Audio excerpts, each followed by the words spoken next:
Plus, I mean, Devin is just like Devin's whole thing is about control, and like Brittany's not going to handle that. Like she's playing her own game. She's not going to listen to like someone like Devin, and I just think it's just two big like personalities that just don't mesh well together. I also really like what Brittany said.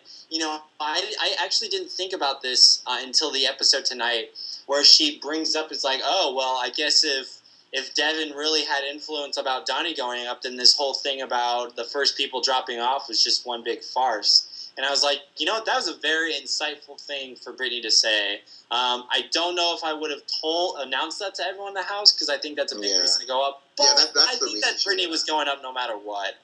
I feel like her and Devin had already kind of had a personality clash before then. So I think it's just Brittany just kind of being like, you know what, everybody hear that? Like, can we just get that out? So I thought that was really interesting. I do love her performance. She was the best. She performed the best at the nomination ceremony. I loved her performance. Yes. Her kiss, her love kiss. She blew it to them. It's like, I woke up like this falling. And Brittany, whenever Brittany... Good episode from Brittany. Whenever Devin said, like, I want you out of this house, Brittany was like, ditto. I was like, oh my god, Brittany, you are such a badass. That's so good. I want you too. And meeting adjourned? He's like, is there anything else? Anything else? Is that it? Okay, thank you. I absolutely love that. Like, oh man, like power does not mean anything to Brittany. She's not gonna kiss anybody's ass. She's just gonna tell it how it is. If she doesn't like you and you're HOH, she's gonna let you know. No, put me on the block. And what? So Devin, I just feel like I can't even like think about how many stupid things that Devin said this night. I loved how he tells. So I don't know if they might have done something with the editing. I don't know if this was like chronological, but I love how he takes Hayden and Nicole, tells them that throw in the veto or the battle of the block, and then we see him ask Paula if she would throw it. So like he's telling this to Hayden and Nicole. And he hadn't even talked to Paola yet about throwing the battle he did, block. But he talked to her 2 times, I believe, like before and after. I wasn't sure if that was just with the editing. I think I would have personally, like, I felt like he should have put that before. Yeah, they should have.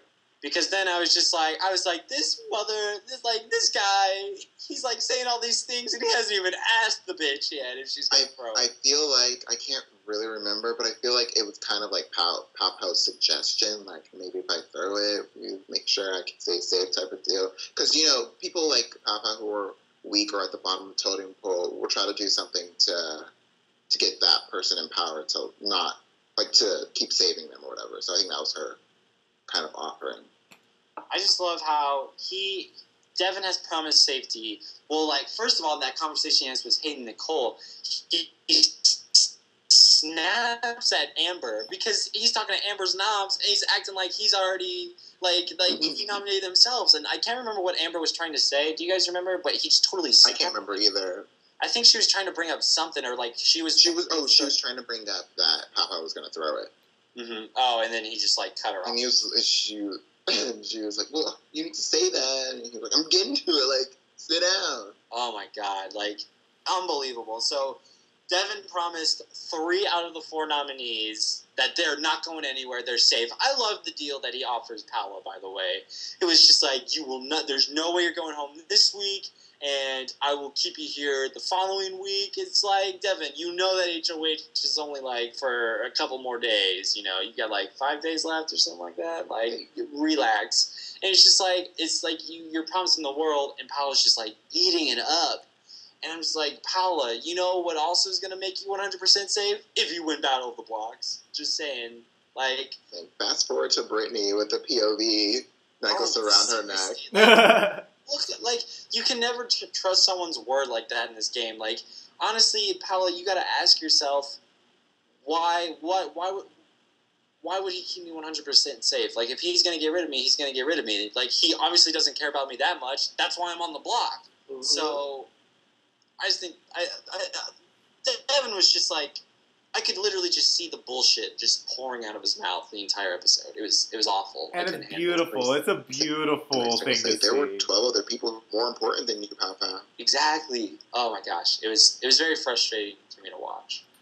Alright, so let's talk about the Battle of the Blocks competition. They had to, identify pictures as it was in 5 o'clock in the morning, which could be difficult for anybody. It was cute. That was cute, I guess. I thought it was very good of Hayden to like immediately go after the beer goggles round one. Yeah, I thought that too. Yeah, that was. I agree. That was the OP item. Like as soon as those beer goggles were on Brittany, no matter how well she actually performed afterwards, I was like, oh, that's it. Like that item compared to all the rest was. The worst, by far. Yeah. Like, what did the swirly do?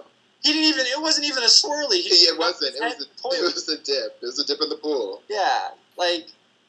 Yeah, no, as soon as the beer got... Like, I was like, well, whoever gets the first question right, that's going to suck for whoever the losing team was. Yeah. Or the opposite team. So, but I'm glad that Hayden and Nicole were safe.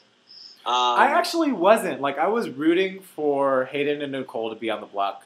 Just because I felt like it would have been more interesting, and I want the tension between Devin and Brittany to exist throughout the season. Like, I think that would be so good to have a Brittany head figure and a Devin head figure. Because Devin doesn't have that, like, arch rival inside the house. And I think Brittany would make an excellent arch rival for Devin. It'll also help the floaters float in between. But I just really want to see the dynamic of a Brittany and a Devin throughout the season. And I hope that Brittany wins veto so that I can see it in the future.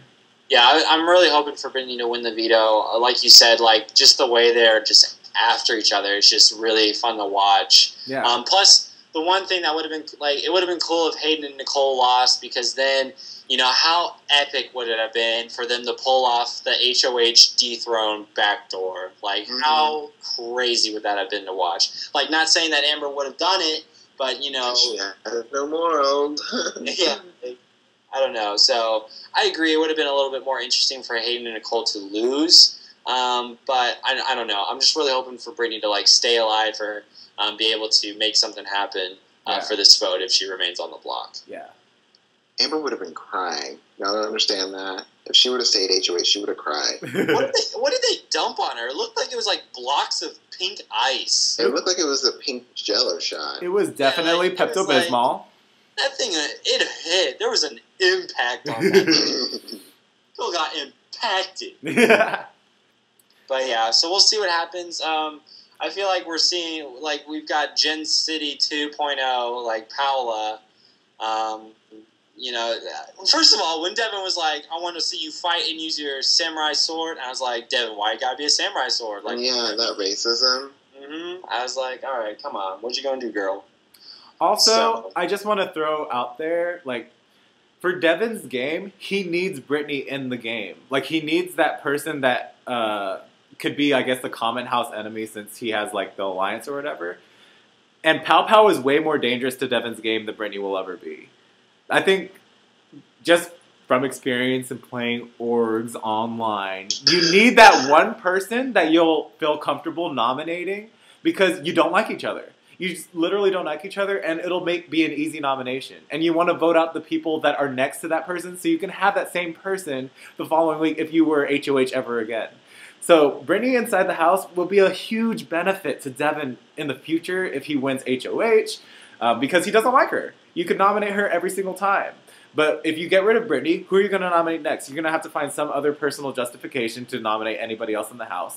Pow Pow's a threat in the sense that she's so weak that people want to keep her.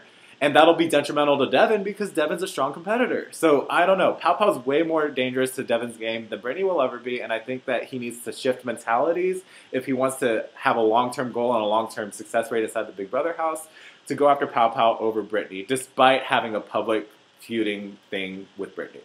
That's an interesting point. Plus, what happened to the bomb squad attacking floaters? I thought that was the whole plan all along. It was, and they're still here. The last thing I want to do is sit next to a floater. All right, it ain't gonna happen. So yeah, they should get rid of Pow Pow. Plus, it's just kind of like Pow Pow. She's not gonna do anything. I don't know. Let's get her out. I would be very sad if Brittany went home this week instead of Pow Pow. I really would. Yeah. Like with Joey, it's just kind of like she deserved to go. Brittany, she's not taking shit. She's got a good head on her shoulders. She knows what's going on strategically. I would be devastated to see her go week 2. I think it would be a really big loss for the game. Yeah. So, I don't know. We'll just have to see what happens. But are you guys ready to go for your segments? Yeah, let's do it.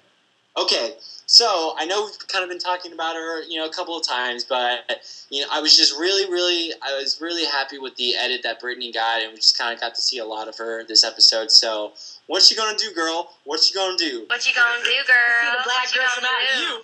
What you gonna do, Brittany? What you gonna do? You are on the block next to Paola. You know this girl's gonna be the pawn star of the season. You know the target's on your back. You are in trouble, girl. And you know what? You can't rely on that veto. Veto get you safety, but you need to start preparing for what's going to happen if that veto isn't going to get used. First things first, you need to try and talk to Devin. I know that you hate him, and I know that he doesn't like your preference of lotion location, but you just need to put that aside and just try and talk to him. The enemy is not, you got to keep your enemies closer than your friends. So maybe work something out with Devin. Hell, he might even let you join the bomb squad. You never know. So basically, just try and find some common ground with him. Let him know how much of an asset you're going to be for his game. And if that doesn't work, well, guess what? That house meeting did not do him any favors. You need to start putting it in people's minds that, right now it is going to be Brittany. And last week it was Joey. But who's going to be the next target after Brittany leaves? You. You got to get that planted in people's minds so they have a reason to keep you in the game. And plus, if Devin and his little lackeys like Amber or Caleb keep remaining in power by keeping Brittany in the game, that's always going to be the person that they're going after, kind of like Keith was saying. So she needs to start pulling people aside, getting votes ready, just in case that veto doesn't get used on her. And I think that she's got a really good head on her shoulders. She knows what's going on. I think she's feeling out the dynamics of the house. So her best bet is girl needs to get some allies. There are pairs forming, there are groups forming. She needs to get some close people in this game because you cannot play this game alone. And hell, you never know. Her and Devin might be able to work something out. We just got to see. But honestly, Brittany, I think that's what you got to do. I had a person in mind for your daughter and your mama. And your daughter and your mother are too. Your daughter and your mother. Your daughter and your mother. But I just recently changed it because I felt like I needed to change it. I'm going after Pow Pow now. Wow. Yeah, I know. Shocker. Sorry, Amber, you were safe. Sorry, Amber, you were safe for the week. Here's the thing, Pow Pow. I just don't understand what kind of game you're playing here. Now, I know people go into the game and they have their, their strategies here and there. But whatever happened with your strategy, it's gone. It's out there. You are now at the bottom of the totem pole, and you are playing the weak card. I mean, it's only going to get you so far, so you need to come up with something better.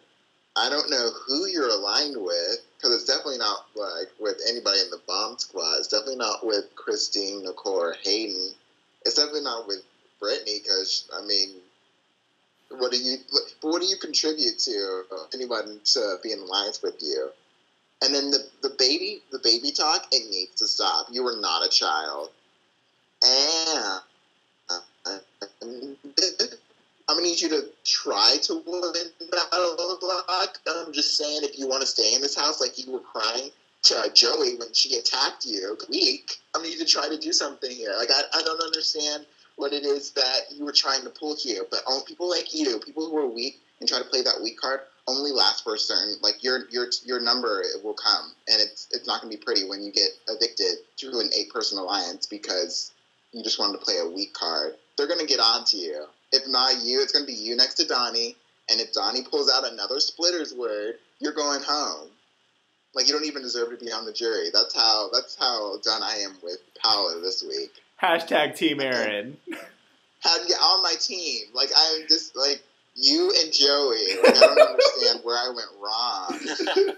I gave you my stamp of approval. You need some whiteout. I need a lot of whiteout. And a transfer. Bring Devin to Team Aaron. Aaron, did you think it was a good idea for Pow Pow to throw the competition for Battle of the Blocks? I don't know if that was throwing the competition. I can't tell the difference between throwing competition and trying hard with Pow Pow. Yeah, because she literally, like, even if she tries her hardest, she'll probably still fail. Yeah. Sad but true. Bring out the disc jockey, the DJ, bring out the jam, bring out, you know, how many times did Beyonce say love and freaking love? Like, bring out those competitions and she got it. I like it.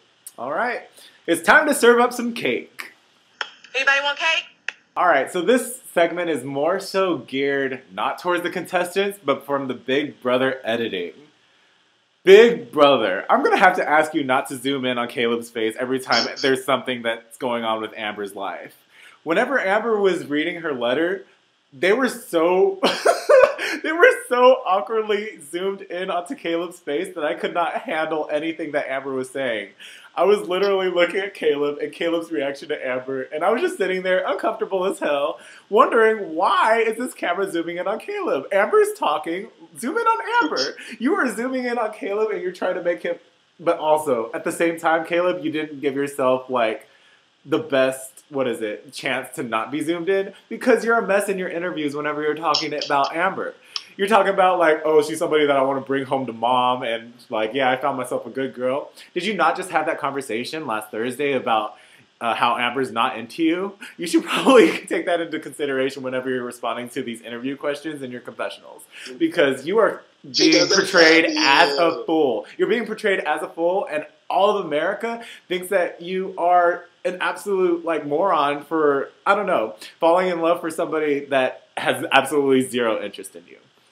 So, Caleb, I'm going to have to ask you to get on your game. Start thinking with your head instead of your penis, because, like, literally it'll be your demise. And Big Brother editing will not make you out to be anything less of what you are putting yourself out as, which is a horny little bastard that wants to get with Amber. So, I don't know. It's half of Big Brother editing is half of Caleb, like, being that guy. But literally, Caleb, please get on your game, because I'm tired of this, like, bullshit-ass cake that you're trying to serve up, and I'm not hungry anymore. So if you could please just stop. Stop! Because they're going to continue to zoom in on your face whenever it has anything to do with Amber. So I'm done. Stop. Thank you. Oh, my God, Oh, Caleb. God. I really hope Brittany stays safe this week. That's my main thing, too. I really want Brittany to stay in the house. And if Devin were to have any sense in his mind, sure, he's really pissed at Brittany. But stewards of the Big Brother game knows that you need to have that tension. Because if that tension's gone, then you're going to be the only target left. Or there's going to be some other, like, civil war that happens or some other personal attack. You need those opposite sides in order for you to progress in the game. Especially if you're the head of one side. Which Devin is. Because he's a control freak. So in order for him to stay in the game, he really needs Brittany to stay in the game as well. So his smartest move would be to evict the person that's sitting next to Brittany. But we'll see how that happens. And Brittany's social game is also not that strong, so maybe that'll equate to her going if she's still nominated on the block. But yeah, I don't know. If for Devin's game, he really needs Brittany in the house. I have a question for you, Keith. Sure. Well, two questions. Shoot. If the veto is used on either girl, who do you think would go up in their place? So, like, if Brittany versus who, or Pal versus who? I think that Devin would be going through some PMS, so whoever pisses him off that day would be the person that goes on the block. I think Devin is actually more of an emotional player than a logical player, so whoever offends his daughter will be the person that goes on the block. Devin's an emotional player? I don't see that. wait. Can we go back a step? Devin has a daughter? Yeah, I need to, yeah. He's a father? He's a Maury? Yeah, but Devin would definitely not nominate anyone in the bomb squad because those are people he hand selected. But yeah, so he'll probably nominate maybe Jocasta. I don't know. Maybe some sort of floater. I don't think he'd nominate Victoria because I think he would think that would be a waste. So maybe Jocasta. Jocasta! She better be saying Jesus' name 38 times before she goes to bed every night. She better start now. She better start. She's going to need them votes if she goes up. My eviction night. Well, I guess we'll just have to see. I'm really looking forward to Wednesday night episode. We're definitely going to have to just watch it. We'll see what happens. If the veto's used, who goes up, the whole shebang. So, but one thing you want to make sure that you catch is our show after it airs. It's going to be great. Really looking forward to it. It's going to be on Thursday because we do Wednesday and Thursday episode. We'll do our double whammy, Wednesday and Thursday, veto/eviction episode. You do not want to miss it. New HOH. It's going to be a very eventful week, so you definitely want to make sure you catch our basic breakdown of week 2. And also follow our Twitter handles because we tweet the absolute crap during Big Brother episodes, so that should be fun. It's sickening. It really is. I will put our Twitter handles in the link in the description below, so go ahead and check that out. Yeah. And you can also follow us on Twitter. We're always tweeting during the show and, just join in on the fun. Stay basic. Stay basic.